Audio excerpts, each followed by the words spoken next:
in a nutshell, so 2014, 2013, started painting. At the time I was in a band, touring a lot in the US and Canada and stuff, a lot of distances between shows and stuff. And I just started drawing and doing doodles on my broken drum skins and cymbals after shows, and selling them on the merchandise stand after shows was a bit fun. And at the time I didn't really think anything of it. I didn't really expect it to be something that I'd kind of quickly become obsessed with, which I did. And there was a period of time, about 2014, where issues started happening with the band and the music industry side of things. I had more time at home, so I spent all that time painting and kind of getting more interested in it, and it becoming something that I could picture myself doing, really.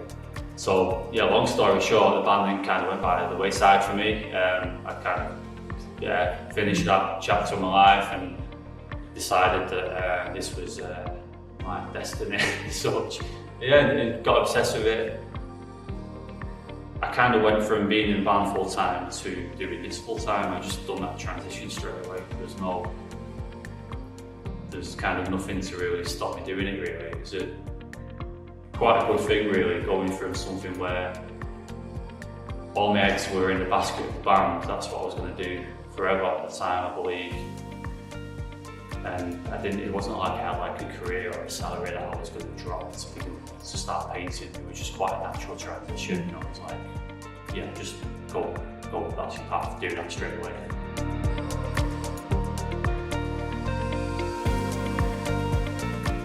I'll describe it as abstract, if it needs a label, you know, things need a label. Abstract in its kind of initial appearance and nature and style of brush strokes. I've always liked having almost little stories in my paintings and figures, and it started when I first started painting characters and doll type figures, and then they would evolve into something else, and I'd kind of almost come up with like story kind of form painting ideas and turn them into paintings as opposed to writing a story. So yeah, started doing these little tiny skeletons and getting them lost in big abstract paintings, and then cherubs and astronauts, which then turned into astronauts in different environments and stuff. And still life paintings with images on the vase, and yeah, it's all kind of abstract, surreal, dreamy, trippy. I would describe it as. You know, all my favourite painters are pre-19.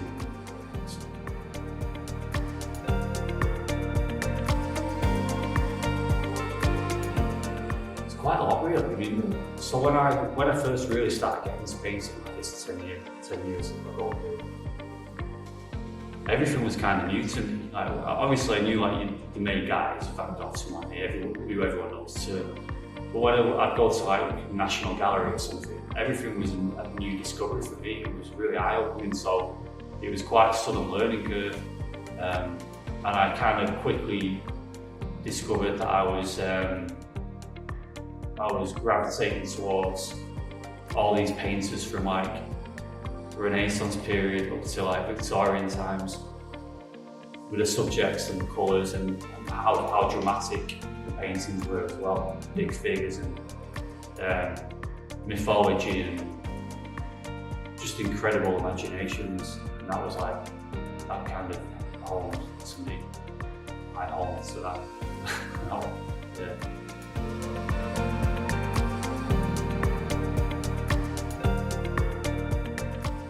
Try not to overthink it, really. Try not to overthink anything. I always have to remind myself not to overthink things as well, because it's the artist's curse. You get an idea and you look at every painting you do differently to how everyone else does.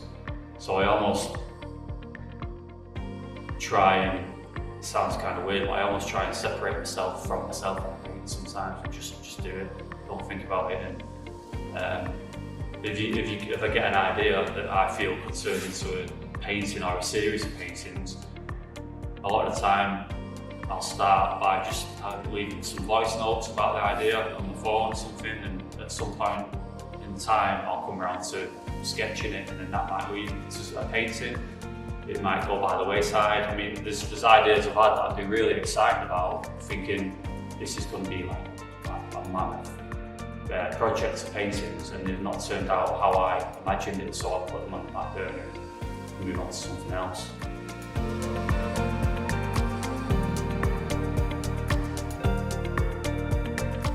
And sometimes I'll start with a clear vision, like I'm doing still life painting. Obviously that's quite, it's quite descriptive. Obviously you can have the vase, the flowers, whatever. So that's going to be something I'll maybe sketch out first and get the ideas and plan it a bit more. Whereas some of the abstract paintings, like the ones behind me and stuff, I'm kind of just improvising a lot of the time. And I'll get the paints out, the little palette, and just go with where I feel it's taking me.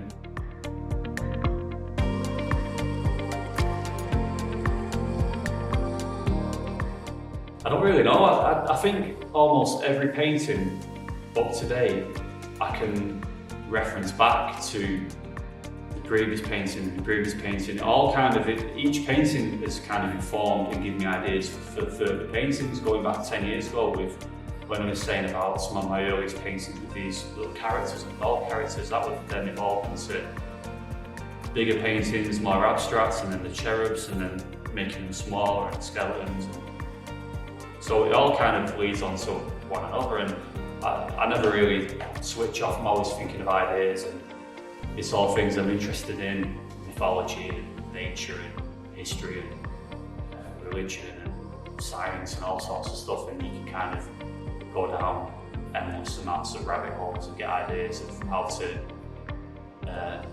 turn it into a painting. Like a couple of paintings I've done recently that are down and showing in London at the moment with a fallen astronaut.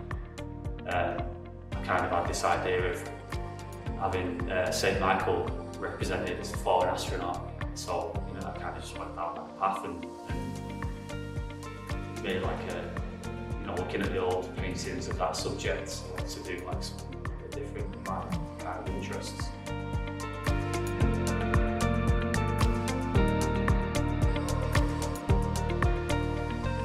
A lot of times that will be dependent on if I'm working towards a show, a gallery I work with, so then I'll try and give that a theme. Like last year I done a whole project on zodiac star constellations on a panel with gold leaf and silver leaf.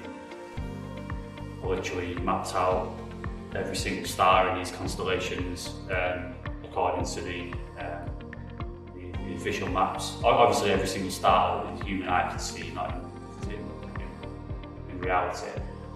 So that was a really good, interesting project which gave it a theme. That was clearly a series, and then with it being the 12 zodiac star constellations, I then done some paintings to represent the elements: fire, water, air, earth.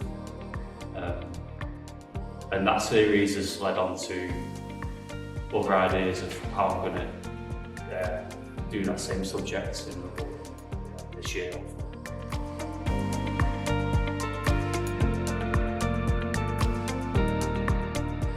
I have a few go-to colours I love.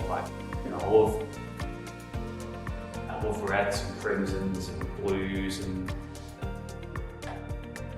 you kind of get familiar with how different colours handle as well as when different colours have got different saturation points and intensity, and some are opaque, some are translucent. So it's just things I've discovered really from trying things out myself over the last few years, trial and error. But that's what I enjoy doing, because I kind of think that happy accidents happen and you remember it.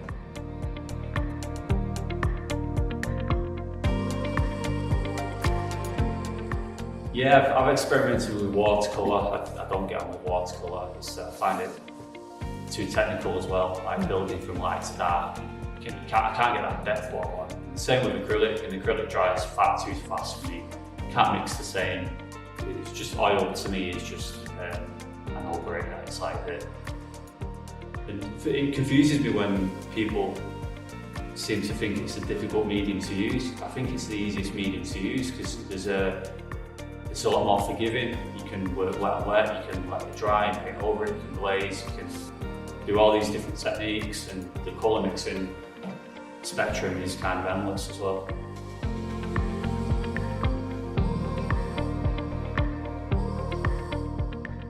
A typical day for me is normally I'll get to the studio about 9:30, 10 o'clock.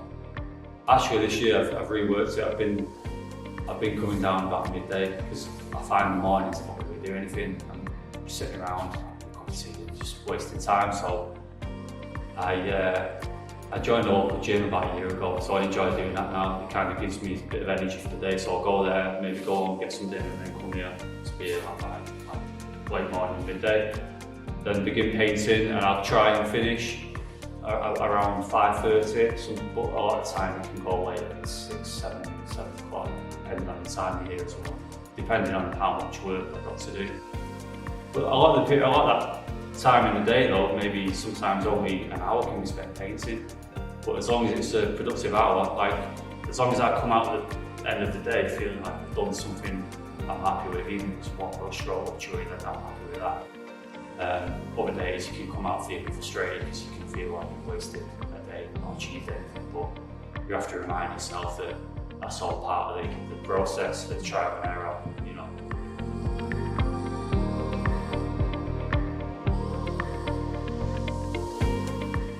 I make all the canvases myself. I just buy stretch bars and rolls of canvas, all linen. Try different ones, sometimes just move into the heavy grain ones. Prime, and with the stretcher bars I tend to just order like a big pick and mix of sizes, just make all different random sizes really. Yes, it makes sense, it's financially it makes sense to buy all that stuff, you know, and it's kind of just nice as well, making it all from stretcher bars upwards. Great thing about working with the gallery is, you know, they look after all the transport from the gallery to clients and art fairs and all that. I obviously deliver it from here to the gallery in London, just direct with, you know, got my good friend Steve who's been doing that for me. Love it all in the back of his van. He takes it all there for me, nice and securely, and then it's out of my hands from there. Yeah.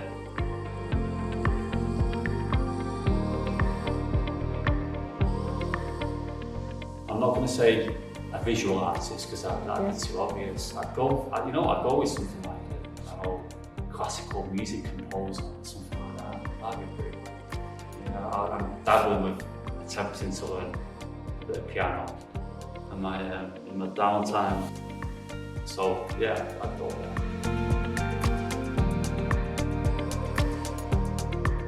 A real variety can be extremely heavy, like just the heaviest of the heavy, or it can be atmospheric and chilled out, classical, electro, indie, sometimes radio, podcasts, a bit of everything really, and it kind of dictates how you paint sometimes as well.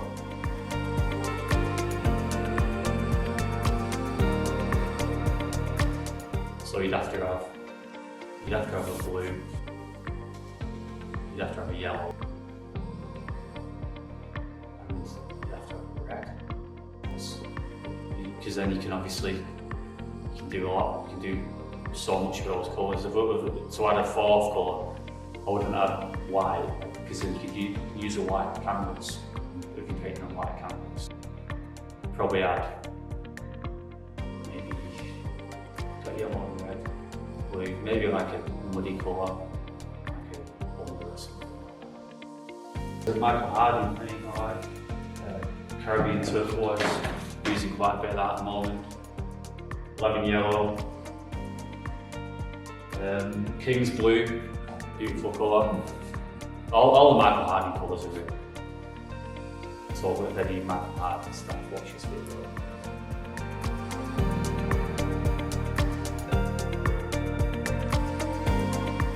It would definitely be ambient, kind of moody, classical, electro vibe. I mean, the project last year, I done the Zodiac Star constellation project.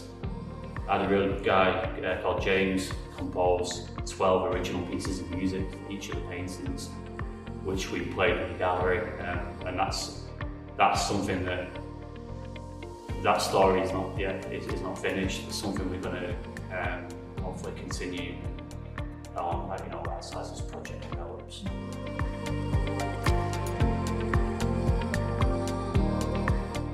Yes, and definitely when I was in the band I was in, we had a very kind of carefree approach, and was very kind of, was against the world, and was also, we didn't care what people thought. We just stuck to our guns. This is what, you know, well, we tried to. It's easy to get influenced along the way. It's definitely harder to stay true to that mentality when you're in a group of people, because it's democracy and you have conversations and you can get diverted down that path. But when you're an artist, you're yourself, so you have to run your ideas for a panel of people. My attitude has definitely been influenced from the past music, just going for it really. You know, I think a lot of people are intimidated or think it's impossible to do, to make a living or do what you love doing, make it work financially and all that kind of stuff. But I think, you know, it is possible really. It does. It takes hard work, obviously, and commitment and all that kind of stuff. But I think all those traits are more important than the actual technical ability and the actual, you know, because you're always learning. That's an endless kind of thing, learning how to improve your skill. There's always going to be someone there. As you go in the National Gallery, you're completely humbled by how amazing things are, but it shouldn't deter, it should just encourage you to crack on. You know, I'll have a show booked in the calendar for the gallery, and, you know, they're always quite important, these shows that I do, because that's where I, you know, put my work out there to the world, and you know, when it comes down to it, that's how I earn my kind of living. And you kind of, at points during the process of painting all those months, you do have moments where you doubt what you're doing, and you think, is this, you know, it's right? You've not got people sometimes to bounce ideas off. So, you know, I speak to my, you know, gallery, my immediate friends and family and stuff, but that's always going to be a bit biased as well. But so you just not got to care, you just got to do it. And if people like it, they like it. If they don't like it, then move on to the next thing.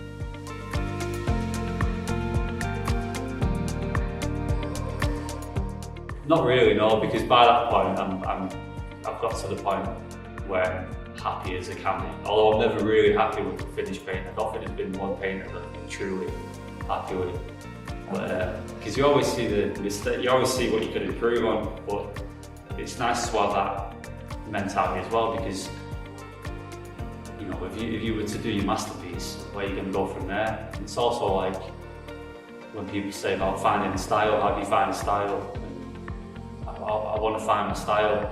Like, if you found your style, then you're not going to carry on searching for what else is possible from there. So you always want to be open to just keep on a path, just paint, and that becomes your style.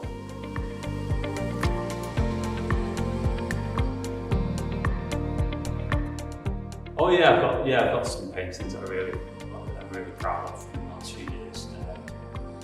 They tend to be ones that have been the first ones of a certain series, you know.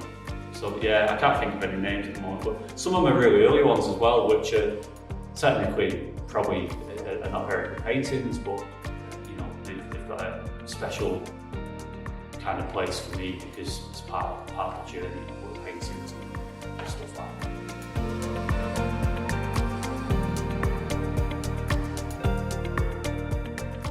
Success as an artist definitely is for me, is being able to come here and do it. Like anything else is bonus. Obviously, paying live stuff and all that, paying bills, you've got to do. So if I can come in every day and do that, then I'm happy. That's the same as when I was in the band. You know, we was playing shows every night, so that was success, even though we didn't have commercial success or anything on a big scale. He was doing what he loved to do.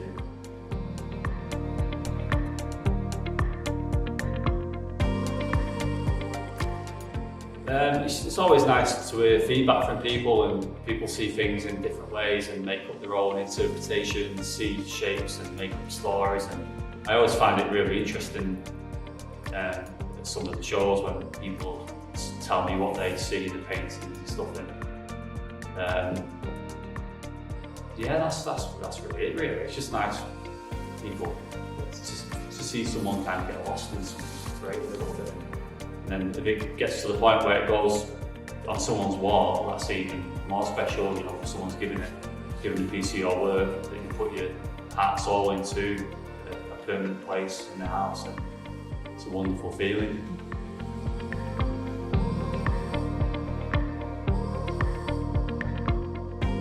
That's a good question. I hope that people always enjoy it. I hope that whatever you produce now stands the test of time. Really, you know. That's why I think kind of subjects of surrealism and abstract and all that kind of stuff is kind of timeless, really, because it transcends like current world affairs and politics and all this kind of stuff that's always going on. You can just, it's other stuff people kind of escape to. Escapism is a great way to life. I like it. It's a great thing that I like to associate with.